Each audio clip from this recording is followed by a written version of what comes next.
Hello, everyone. I'm Ashley Newby, and this is another episode of the Black Studies Podcast. On today's episode, I had the opportunity to talk with Dr. Dawn-Elissa Fischer, professor of anthropology at San Francisco State University. Dr. Fischer is also faculty in the Educational Leadership Doctoral Program. She is the co-PI for the SFSU Transformations and NSF Advanced Funded Initiative, a fellow in the Science, Technology, and Society Scholarship Hub at SFSU, co-founder of the Equity Scholarship Hub for BIPOC faculty, founding faculty coordinator at SFSSU for NCFDD membership. She established the Marcelina Morgan Scholarship and Award, as well as the Walter P. Riley Award at SFSU, and she is the former department chair of Africana Studies at SFSU from 2017 to 2019. Dr. Dawn-Elissa Fischer centers her scholarly endeavors around the thematic core of representing the unseen. For over 2 decades, ethnographic research has been her pathway to navigating the front lines of social movements and Black entertainment, unearthing narratives obscured from view, exposing both the unnoticed struggles and triumphs. Her work intricately illuminates the dynamic digital worlds of today's youth, weaving stories from the underground emcees, grassroots organizers, cosplay vloggers, gaming influencers, and other digital creators into a cohesive narrative of an ongoing online revolution.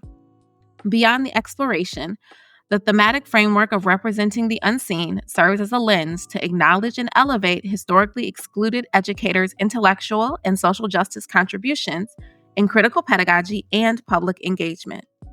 With meticulous evaluation spanning K-12 and post-secondary education since 1999, Dr. Fischer's commitment remains steadfast to shedding light on hidden narratives and fostering inclusivity within academia and broader social context. It's so lovely to have you here today. Dr. Fischer, how are you doing today?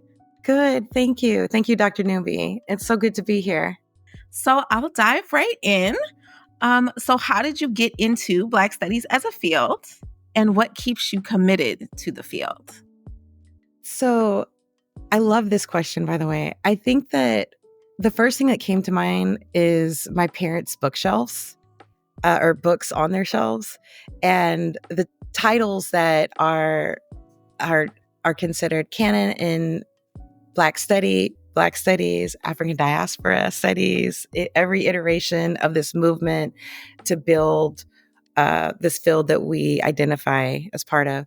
So reading literature that ranged from Beloved to Kaffir Boy, so Toni Morrison, DeMarc Mathbani, to just reading work to Ntozake Shange's For Colored Girls, to The Colored Museum by George C. Wolfe.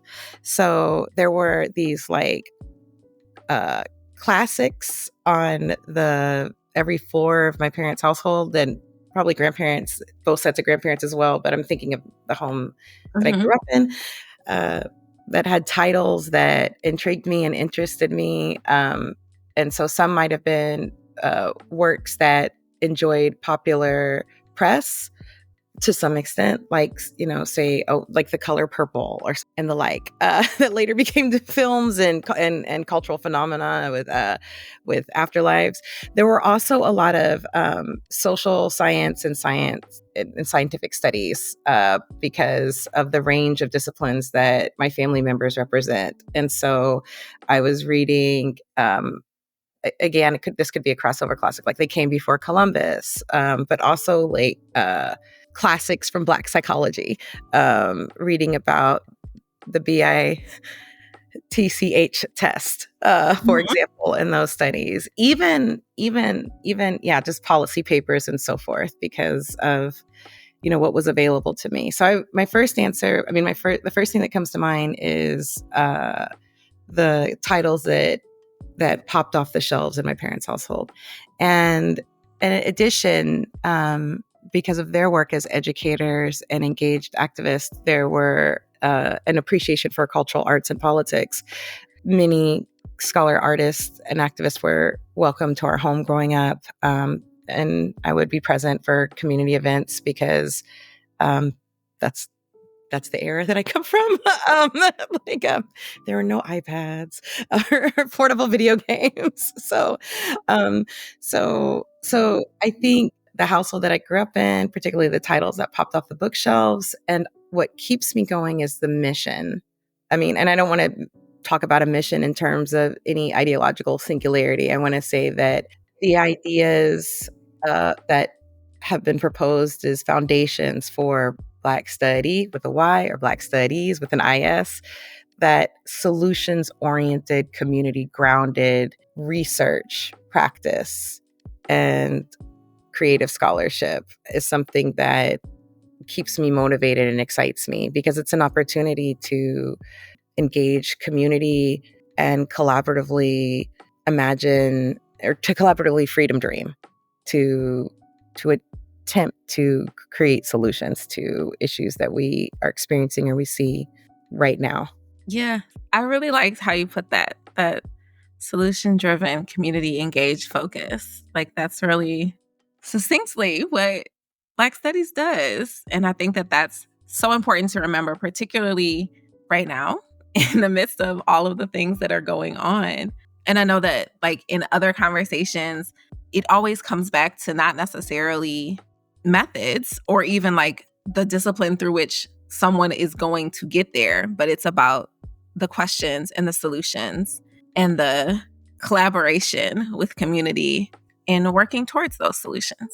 So, Thank thank you. you. Yeah, absolutely. Culturally relevant. Yes. On the syllabi, since I'm from be it creating something for program review or creating a syllabus for a classroom or something within a curriculum across a department, those clearly stating and writing out those values that we just talked about were very important, and even a part of, regardless of what the prefix of a class I'm teaching, it's something that is referenced at the beginning of every class. The community is our classroom, the classroom is our community, and so forth. I don't know. I probably have snazzier ways of saying it now, but I think I said it that way back 20 years ago. Well, that makes sense, one. But two, I think that that is a lead in, right, to thinking about what classrooms in Black studies or classrooms that center Black studies should look like. Like, what should be included? So, how do you think about the relationship of Black studies to what you do in classrooms and in curricular development? Because you've done that too. A lot. That's an invisible labor part. I don't think you can get that. Just walk in a classroom, even with class prep, and there's a lot of infrastructure, like succession planning and sustainability, and regular, rigorous evaluation, and so forth, internal, external, that occurs that is unseen, likely to most, unless they're our engaged family member or something. And even then, it's like, why are you still working? So thinking about like what Black Studies classrooms look like, or what classrooms that center Black Studies, curricula that center Black Studies, what should those look like? What might be different about those than some of the more traditional disciplines? So I have multiple perspectives on this, and it depends on the vantage point. But I think that what I said before about the community being the classroom, and the classroom is the community. So dependent on the course learning outcomes and so forth, or solutions that the courses, community-based solutions that the course is organized around, that may govern where in community-based areas one focuses for either a quarter or a semester. I shared a picture of students interviewing. We were clearly not in maybe not. We were not in the brick and mortar when that photograph of students interviewing and filming, and then there was another directing and producing, a local, as well as internationally renowned aerosol artist, in a historic art gallery in Oakland. We were not in the brick and mortar walls of a classroom in San Francisco State University. So it could mean being outside, being where our topical, where being where the learning is, right? And that might be inside classrooms, of course. It might be online. It might be in specific event organized activity or in service learning activity. So what's really cool about that is, for some people's perspective, it's up to the instructor, the instructional guide and collaborators imagine together and agree upon where that may lead the curriculum. If I'm going to get to more of a, I guess, less freedom dreaming, I don't want to say less freedom dreaming, but that could also mean, to quote my son, 90 minutes of lecture and no icebreaker. He wasn't speaking about me, but he's a brand new college student. He told me about a class that was like 90 minutes of lecture and no icebreakers. And I had to laugh because I thought, wow, that's what most classes were like when I was going to school. Not everyone, though. I should be careful who's listening. But yeah, just there's definitely the freedom to engage creatively. And that may be in a lab with a specific study. It may be at a community space. And of course, it's on campuses and in classrooms. It may be indoors or outdoors on campus. It may be with permissions and so forth, all the things that we have to do infrastructure wise, with a mind to safety and risk and so forth, engaging in generative ways. So I think that it just allows for flexibility and imagination, and that might be bringing guests onto a campus as well as exploring off campus, be it during class hours or not. And I've always worked in an aspect of accessibility, flexibility, and choice within what is now, I guess, it's relative to what is being framed as disability justice. So that just recognizing, but also just recognizing like economic and structural barriers. And one may have the option to jump on the public transportation with their student ID for free to go to see a free day at the gallery or a speaker event or so forth. That I'm talking back even 20 years ago, teaching African American studies, like just understanding that people might have allowing choice and flexibility. So that might mean that there's alternative assignments that or choice that allows people to participate in the decided upon, the collaboratively guided learning outcome of the Black Studies course. I'm sorry, I'm not digging into, I mean, I can share topics of various classes, but it's going to differ. Like a hip hop, globalization, the politics of identity class may be different from Black women's studies. I mean, there's obviously overlap, but just that's why I'm being so vague in a way, in that it's like, well, are we doing, is this, it may be working with artists in an art exhibit, and maybe doing service work and collaborative community solution work in a specific site that's site specific, and may range more towards like an overlap with public health or something like that. But there's, I guess, because I've been working in this field for 20 years at least, it's like on the other side, not talking about just growing up and being in people's classrooms or in houses, but leading classes, my instructor name next to a course number for over 20 years now. It's there's like a range of possibilities or a range of courses that I've taught. So it's hard to, and evaluated my peers. So it's hard to just kind of give one example, or not a one size fits all. And I think that again is a blessing of culturally relevant education and the foundations of Black studies. Is there, so because you do have so much experience, is there a particular course or like activity that stands out to you, like within that particular area? That's so hard. So, I mean, that's a great question. There are so I'm deeply committed to critical self-reflection and critical pedagogy or hip-hop pedagogical practice. If we want to go pre-hip-hop with it, I guess I could say, I mean, Black studies, I mean, the way that as a course is going, I'm consistently evaluating and adjusting to optimize experience to the extent of my capacity. I happen to be at a school that's a 17-week type semester.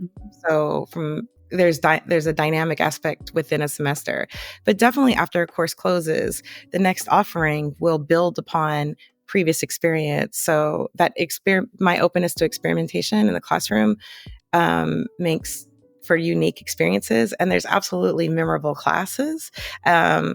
And so it would be difficult for me to just pick one particular class. Like, I think for a while people would be like, oh, like hip hop class is her favorite, or anthropology of Blackness is her favorite, or Black Online. That one, my work with e-Black studies and Black digital research and critical Black research design and so forth, was definitely something that stuck out very early on because this curricula was emerging alongside fast changing information communication technologies. So experimenting with online community very early. I mean, there were people that predate me and so forth on this, but in this because of how public universities and in this large public university classroom setting, I'm told it had much impact and changed and influenced others' curriculum. But I'm trying to think of some examples of. I mean, there's been really brilliant. I can't believe I almost forgot about this. Images and issues in Black visual media. So, working with sound, image, and text from as early as 2004, even in the classrooms, where there might have been limits to certain technologies. Definitely predated iPhones or Androids in that way. Even the like Palm Trios and so forth or Blackberries weren't accessible to college students, not where I was teaching for the most part. So making sure that there were educational licenses and that there was like community space to use technologies, and sitting with students as they experimented with image, sound, text for their assignments, and scaffolding to this like end of semester event that would be a product or a finished audiovisual critique. I guess people are now saying video essays, but because I started doing this so early, there wasn't. I mean, we could say short ethnographic films or something, or I don't know. This was very much like. I mean, students were very much interested in things like, was it Vine? That's kind of like TikTok. Now I remember, like, just listening to see what my students were interested in and folding that into the curriculum in real time created for some really exciting discussions in class, online, and creative media produced that still, and even analog materials. Like there's this game that some students created out of at the end of a hip hop class, and it was like, I'd have to look at the picture of it, but like women in hip hop. So it's like this like Monopoly type kind of board. And it's like,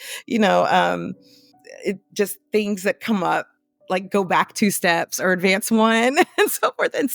And that wasn't any, I mean, a lot of people associate me with the work that I did with digital technologies early on. But even to have people create these analog or these non-digital materials as their culminating experience has been something that has just really impressed me. And so there's in many classes there's just been really awesome experiences, and I wish I could say just one, but there really are so many, and they've changed over time. So and yet there's still that excitement, and I didn't expect that 20 years in or more. It's actually been more than 20 years, but I'm saying 20 years is like independently teaching certified Black studies. I guess I was certified before, but like there's a prefix. And I'm the only one, not at, because I've obviously going through grad school, I've been a teaching assistant. And so I guess it's just been exciting moments. And of course there was excitement and energy when I was doing this in my 20s.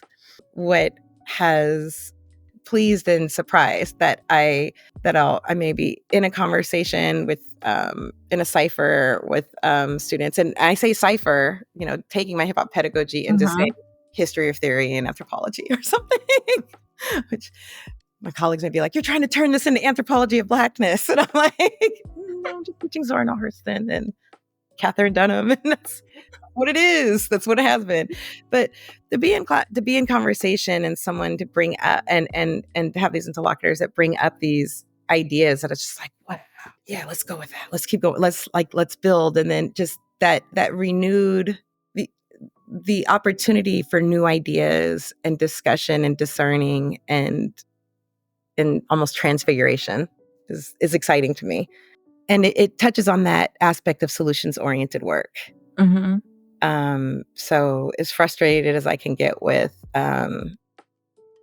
state of political affairs, past, present, and what is the potential, I also know that there are, to quote from a student who studies K-pop, armies, thought leadership armies and hives, and fandoms and committed people, in case all those other words are too stigmatized, but committed people to working on solutions on this Get Free project. That's a wonderful reminder, because it is so helpful. It's necessary to be reminded. Yep. Yeah, definitely fights off cynicism, which I can suppose. But then it's like, we've ordered, you're in classroom, so like we're having someone will share some really cool, innovative idea that has been done, and it may be class adjacent, and maybe through a club or something. Many people in 2020, to go on that like K-pop thread, were like talking about what the hashtag takeovers meant, and even like close friends for many years would be like, what does that have to do with Black studies? And they're like, oh, I see. Hold on, I see. I'm like,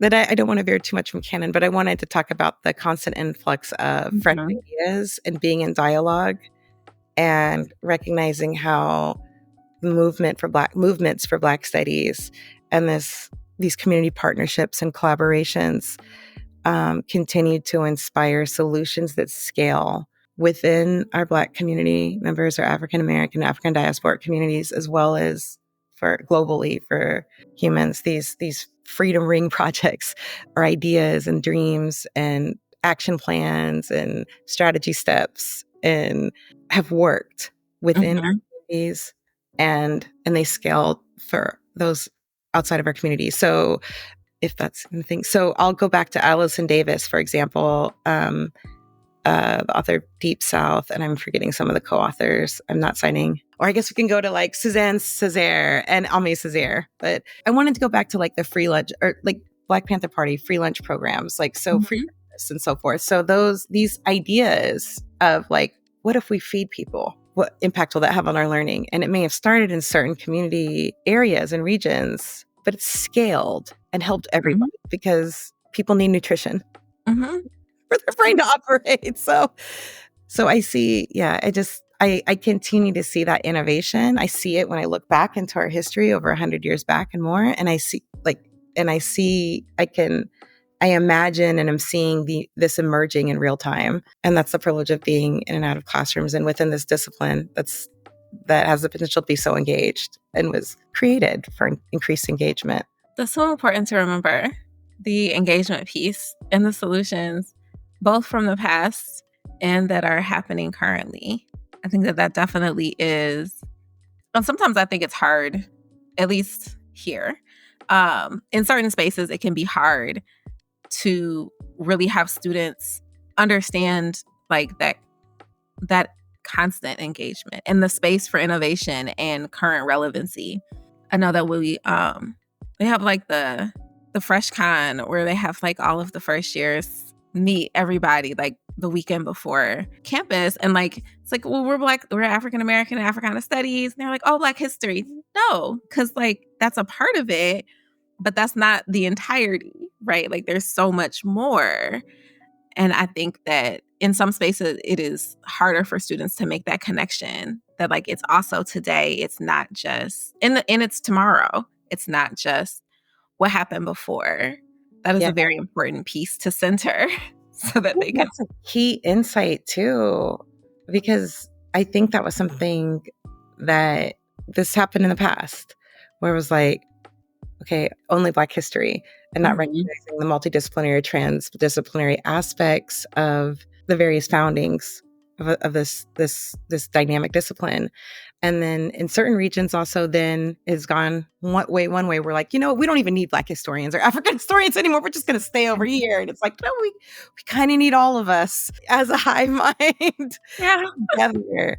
to engage and create and be informed, like past is prologue, and operating in the present with hopefully an eye towards the future. And that's so interesting. It's called FreshCon. Yes, there is one called FreshCon. There are multiple. There's Free Fest, there's FreshCon, and I think that there is another one. But I can't remember the name of it. But FreshCon and Free Fest they fall on the same day with a little bit of overlap in the times. So like there's one that's just for like incoming students. And I think like you scan your ID to go to that one. And then there's Free Fest, which is like on the quad, and it's outdoors and like all of that. So that has been interesting doing that and meeting the incoming students the past couple of years. I don't know. You want to pause it for? I'll ask you later. I was going to be like, is that for everyone, or is that for? Because the reason I ask is because the naming to me shows is like an artifact of innovation to shift the name from like to the con. And I know someone else may see that genesis in something like Comic-Con or these other cons, but when we get into the linguistic history of it, of putting these phonemes together in this way, I would argue for an AAE. I do think that is the focus, right? I think it's open, but I do think that is the focus. And the FreshCon does tend to have sororities and fraternities will be there. I've seen the Divine Nine there. I know I've seen some other like multicultural organizations there. The Office of Diversity is there. So I do think that it is more geared towards students who are the minority on campus. Or have been historically excluded. Yes, And I think that's the naming is relevant for now. I mean, culture and language move so fast that maybe a couple of years from now they'll name it something else. But I love that. I love the attempt to connect with students and help students foster community. The find your fit, find your faculty, find your flow. I mean, I withhold my other thoughts for like, I was about to go talk shop, so I'm stopping. Okay. So in the same vein, but slightly differently, right? Like you have worked across a variety of disciplines in multiple spaces and multiple areas that intersect in the work that you do. So how would you situate yourself in relationship to those multiple disciplines and to the field of Black studies? I have something written to say, but I'm going to say what popped up into my head just now. I think I say something like, yes, all that. And then I thought both. I don't want to amplify the other artists on that song, but I believe it's on Gucci Mane's album. So I was like, both. But I actually mean more than just two, so it can't be both. But so, yeah, I think I'm going to move towards the end of what I was thinking. Like, so most university positions that I've held included a rooted home in Black studies, as well as interdisciplinary positioning. Oh, this is going to be so stale for me to read it. Never mind. And I'm going to note that my time at Washington University and San Francisco State University are a bit unique in how that worked. So I mentioned earlier growing up immersed in and having access to intellectual ideas, scholarship, African diasporic, creative scholarship, social science research, just having access to books and people to be in conversation with. And so that did shape my application process to go to college to an extent. I visited schools and so forth. And at the time, given my age, there weren't HBCUs that I was considering didn't have like degree granting departments of African American studies and so forth. And so I understand that's a whole nother conversation at a time. And I do want to state that like my mom went to an HBCU, my dad went to an HBCU, my grandparents on my mom's side went to HBCUs and so forth. So I was very interested in continuing that tradition. But I was also very committed to this discipline that was being called Black Studies, African American Studies, African Diasporic Studies, African and African American Studies. There's so many. We know the prefixes, so like, or we'll make a slide or something. Just be like, she means this and cut. But when I first started, I guess my declared majors I'd have to go back and see what I put for paperwork. But I know by the time I was there for my version of FreshCon, sorry, I love that. They didn't call it that back then. And, I wish they would have. Whatever that pre-weekend was, you get here. I had business. This is so different. It'd be like a QR code nowadays, maybe, or I don't know. That's probably even old. But I had business cards printed that had my name with the university logo, and it said African American Studies and Japanese. So I was going to double major in African American Studies and Japanese language and literature.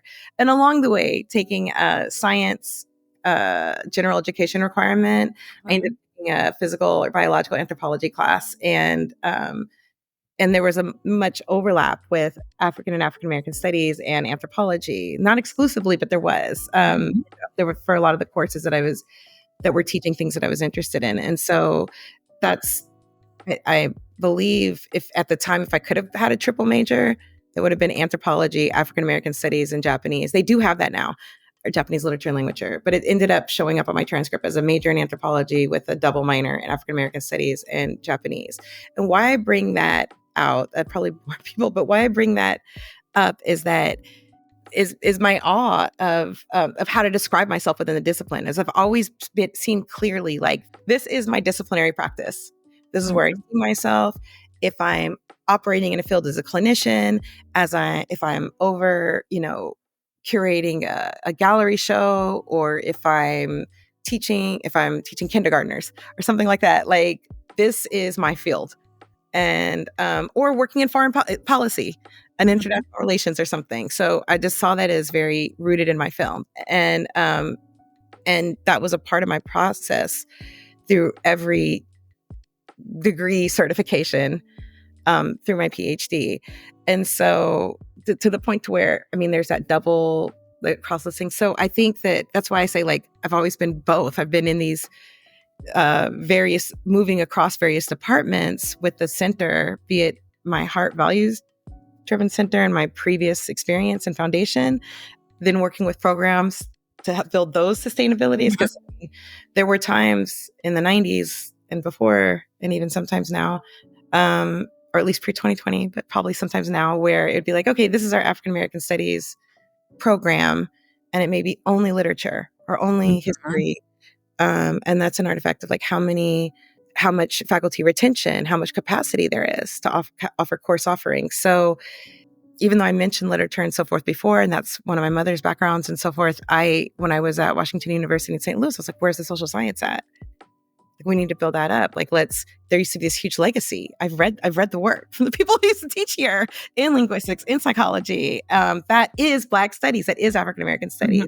So sometimes that would be me working, within and out, and I don't want to say outside, but I guess within and alongside discipline to fortify and help build, to do what I can, because my subject position change is like an undergrad, a graduate student, then new faculty. Now I'm a full professor. So, but just and I've been a department chair. So it may shift, but the goal is to fortify that and preserve and support the complexity and diversity that discipline offers.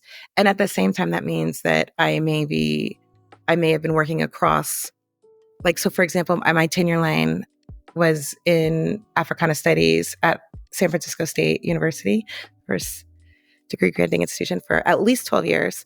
And so during those 12 years that didn't mean that I was only in Black studies. I was on serving committees in sexuality studies, teaching classes that cross-listed with women and gender studies, as well as sexuality studies.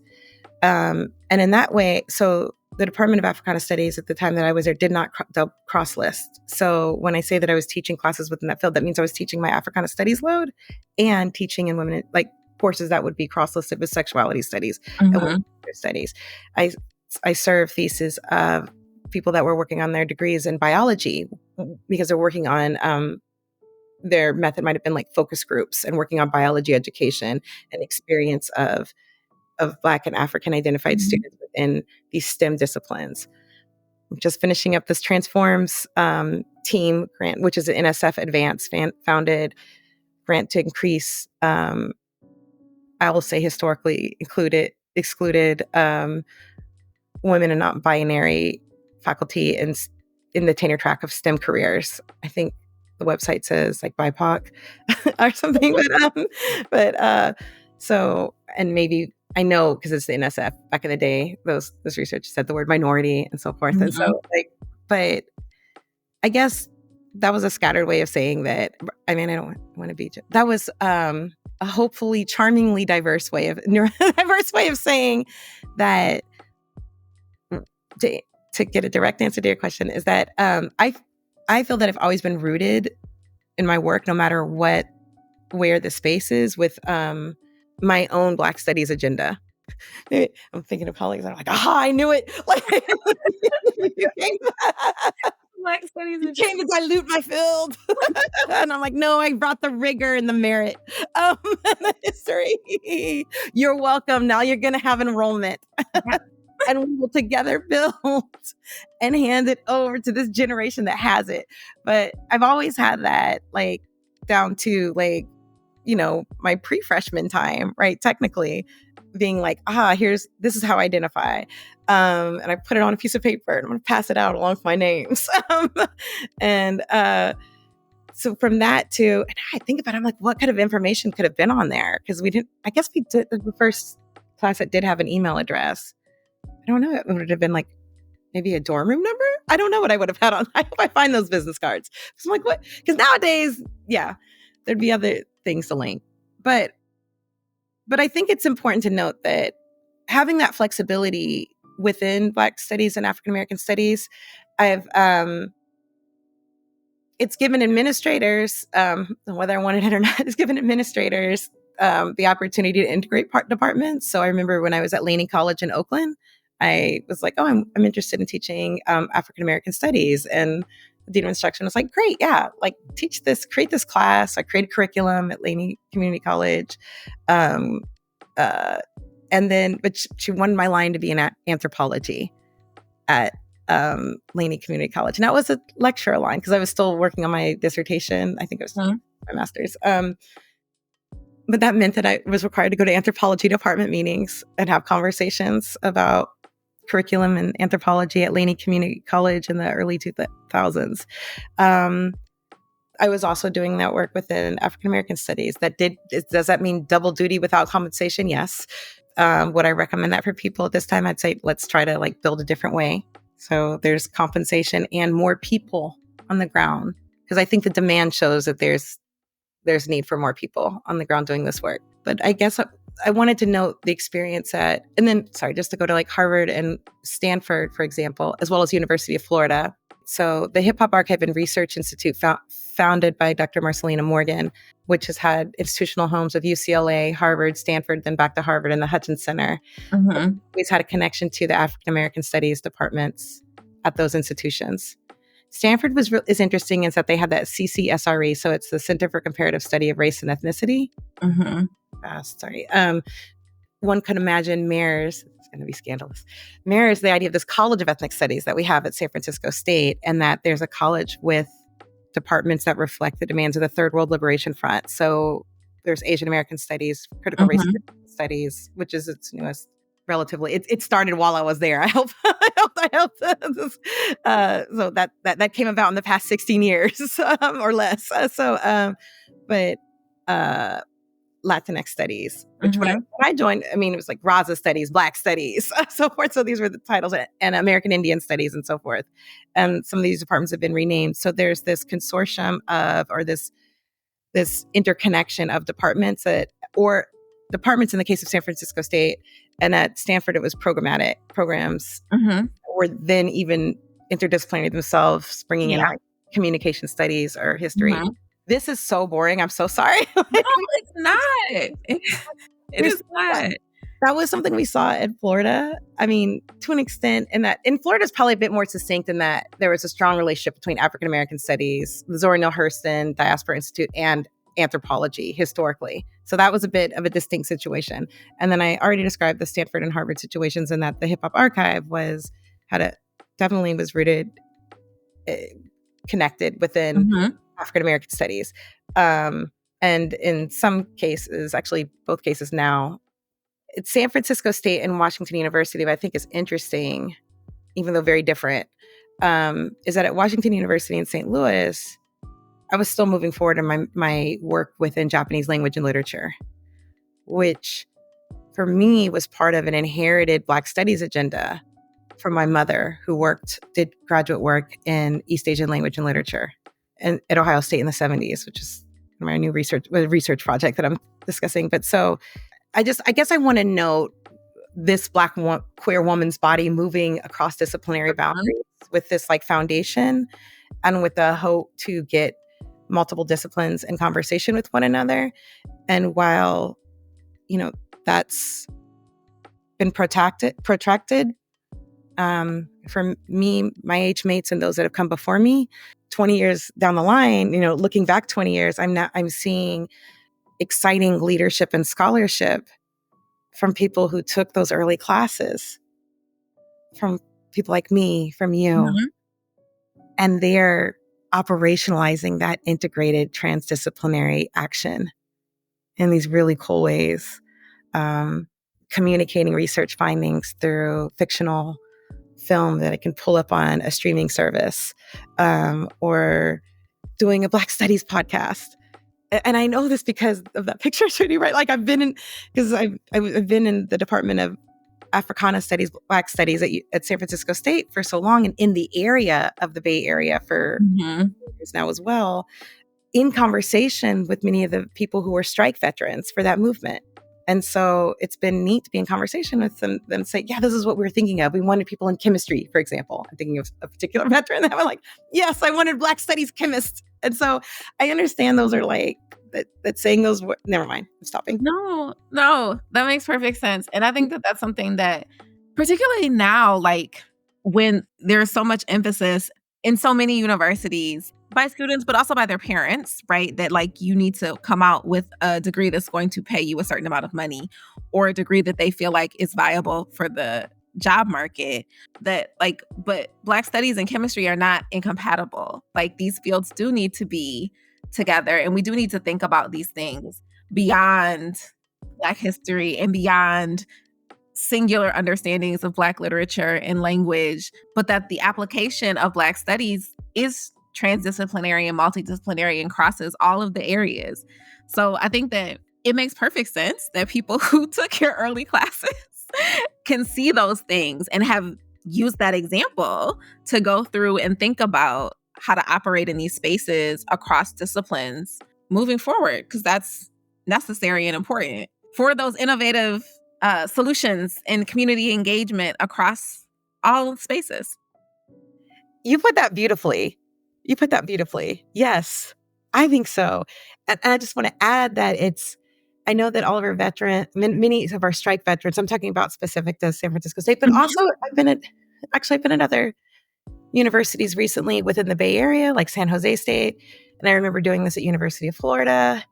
This has likely happened at all the other aforementioned institutions that I've been at, or I guess I'll just go back to like, where my tenure line is at here in San Francisco State University, and say that being in conversation with people that were part of the longest student strike in the United States history on a university campus, that 1968 to 72 period,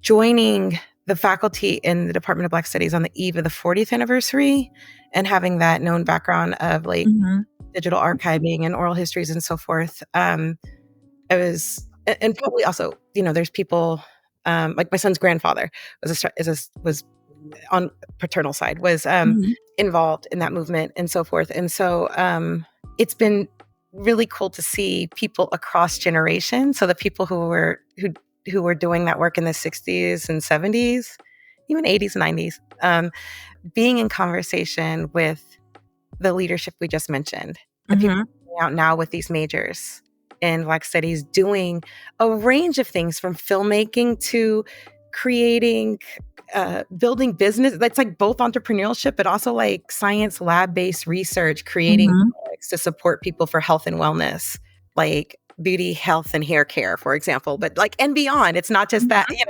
but yes. And it's exciting to see when these cross-generational to see people be like, oh, because over time, I could see me being like that. Like, let's just give up. It's just not gonna. You could put "she tried" on my. Just no verb. Just "she tried." Period. and and yeah, and then there's those moments where I'm like, wait a minute, you're doing what? What's your? Oh wow, how can I support?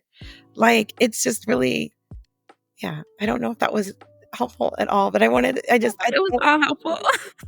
And I do think it's important that that done a number of studies, internal and external to my home organization, in terms of like even taking one class in African American studies, Black studies. I'm going to use Black studies because it's the Black studies podcast, but we'll know that I'm meaning these different departments and the shape they show up on one's campus.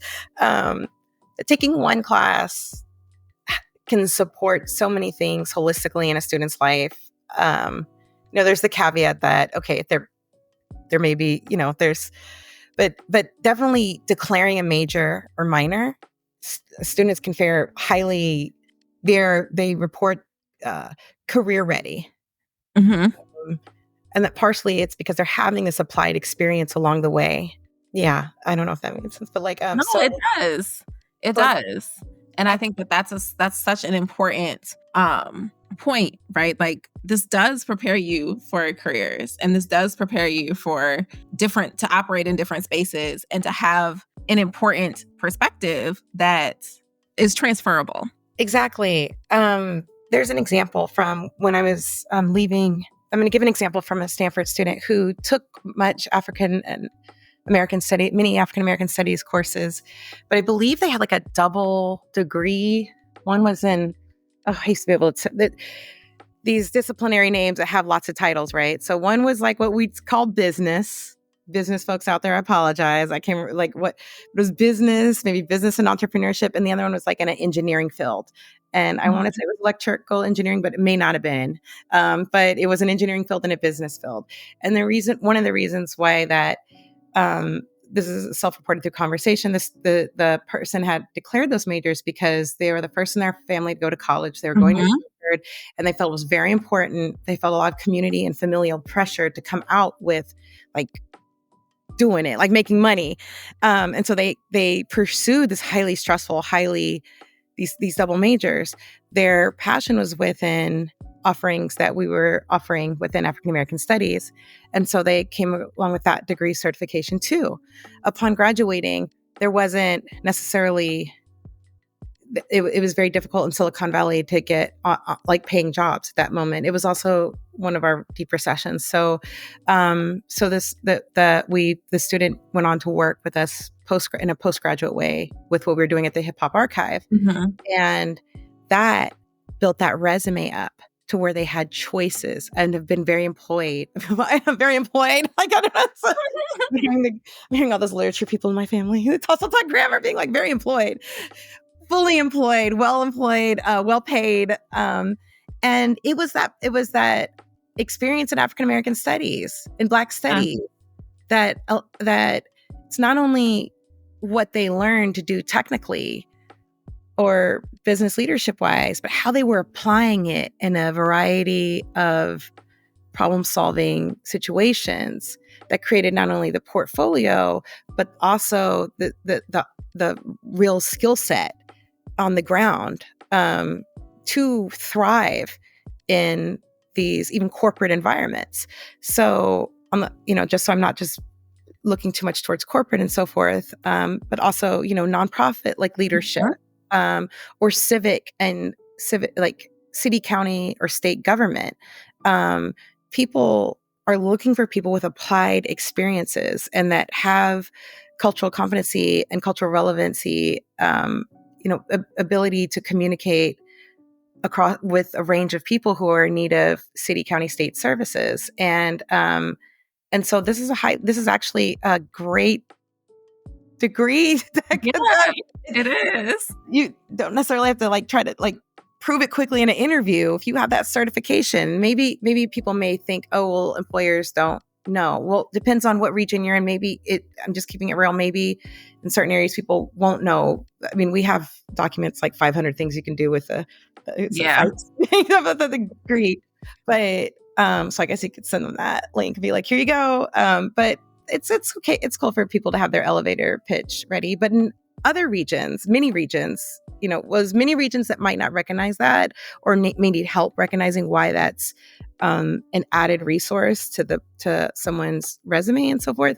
There's also a lot of people that are specifically looking for that certification, for that designation experience. And I know that as one who is probably about to go give a job reference right now. To be like, this is why. And in a range of fields. So I hope, that there's just definitely. And I'm grateful for that myself too, because that's helped me make a way out of no way in many underfunded educational situations to be like, we don't have an internet access. Okay, let's hobble something. It's almost like I haven't seen MacGyver, but what I hear is MacGyver. That's probably a problematic reference. That needs to be scrapped. I haven't seen it either, so I honestly don't know. But making something out of nothing. I know the reference, but I've never actually seen. Okay, freedom dreaming, the people could fly. I was over there, Virginia Hamilton. I don't know. Sorry. I'm so far in Dr. Newby. Dr. Newby, thank you so much. That. I'm going to start saying that. I was Virginia Hamilton it. No, now we got to look up Virginia. Like, see, that's the thing, being so engaged over years. I'll be like, I need you to go in there. And I'll like think of some sports reference, not fully understanding. And someone will be like, that sports person. I'm like, okay. Any controversies with this? Like looking at like, no, I don't. I know we're just getting the audio, so you're not going to get my like pantomiming of like looking up like, is this a safe reference? Like, but yeah, I think that leadership and that confidence to like perform. And I mean, I'm in an area where, and I'm going to give a reference across state lines right now. There's people are looking in certain regions. People are looking for students that have come out with that experience. Mm-hmm. And so I got into my like little administrator hat. I apologize, but that's so important. It is very important, especially right now. And there are exciting things happening in the life of my scholarly life. I did dedicate a lot of time towards infrastructure building and archiving and succession planning.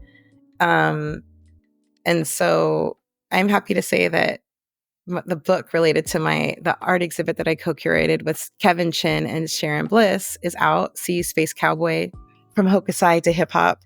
And so, and I'm on sabbatical. So I'll be going forth, digging into some of those oral histories and capturing what I can from my mother and her cohort's experience being in Black studies, even if cited and unseen, from, working from a range of disciplines, looking back from the 60s, 70s on. And so, so there'll be more work coming out with that. And I do have to say that I'm so excited by the work that is coming out now. It really does. It is like I guess to bring it back to Hurston, since I guess I'm most widely known at the intersection of Black studies and anthropology, would be, that's that cool drink of water. I hope that's okay to say. Like it's just like, woo, you got it. It is. It's just like, it's okay. Yeah. Like they have it. I'm still here. Just on the bench resting. I don't know if that made sense. I'm sorry, Dr. Newby, but thank you so much. It definitely made sense. Thank you. So I don't want to take up too much more of your time. So what excites you most about the future of Black studies? And maybe like what questions or areas do you think are going to be growing and exciting or should be growing in the future? So there's a lot. I used to answer this question with like if you had asked me this 4 years ago, I would have, and I think I would have answered like seeing fresh perspectives and movement building that was advancing Black feminist theory, Black feminist agendas, and Black radical traditions, this intersectional approach and research. Mm-hmm. And I'm still excited about that. And that there's still work to do. There's still work to do. I'm gonna come up off the bench for that one. But so I wrote, I'm loving that work at the intersection of transcontinental collaboration is getting shine. So African futurist writing, this anime and hip hop mashup, or manga and hip hop mashup, across continents. So I'm not only speaking about what's coming out of the US and Japan, but I'm talking about like some of the work that's coming out of Ghana, in Zambia, African diasporic writers that are based in the UK or Ireland, and folks coming out of New Zealand. Like this transcontinent, the intersection of transcontinental collaboration is getting shine. And so I'm really excited about that, because going back, that was something that inspired my own work. My mom being one of those people who was doing it in a different age as information communication. So I'm loving that the work of at the intersection of transcontinental collaboration is getting shine. So, for example, African futurist writing, anime and hip hop, like the art exhibit that I co-curated, hashtag hook aside to hip hop. The impact of social media, new media, information technology that is citing Black feminist contributions continues to develop and is less silenced than it was when I started in some spheres. So that's exciting. And it's the creativity and the commitment to doing the work as well as the rest. And I don't know if the rest, the emphasis on rest and recovery, that fortifies our creativity. Yeah. Understand that some people are like, these millennials or these Gen Z, and just transparency, I'm in a different generation. It's not those, but many people think. So I'm like, yes, isn't it exciting? They took a day off. Like, that's so cool. That's the revolution that I'm fighting for. Your own mental health. I mean, really though, like, and a living wage. Yeah. And inclusivity that doesn't, I mean, we're still working this out. We're building a ship while sailing, as some people say, but just that creativity, the ability to delve deep into research or be in conversation with someone that spent time verifying in quantitative and qualitative studies, and then to turn around and communicate it in less than 10 seconds. It doesn't have to be, but I'm just saying, or 140 characters or whatever. It is helpful. I feel like we should all say thank you. And I saw that real time here, just being in the Bay Area. I mean, I wasn't only exclusively in the Bay Area. Obviously, I have family in other parts of the world, but I could see a difference with these like hashtag social movements, informing medical professionals that I had to work with, where it used to be I'd come in and have to explain things. Like, this is why I use big words, because fourth generation faculty member, they'd probably still be like, she must be having a medical condition. She just said hegemony, or something. I mean, just like, that's out here in liberal California. So, but supposedly, but I guess what I'm trying to say is I started to see a significant difference where people will be like, yes, Black Lives Matter. I'm not saying they're like not practicing discriminatory. Like, I'm just seeing a change in values, attitudes, and beliefs. And with every social movement comes a counter movement. But I guess to go back to that citing, like seeing Black feminist scholarship less silenced than it was. And I know this comes in ebbs and flows, but I'm excited about that. And the innovative the internationalism, the Black internationalism and allied movements forward. I'm like, okay, you got this. Okay, that's right, you got this. Like, and the generations that came before, well, those of us we're still here, be it on various plane, but we're still here.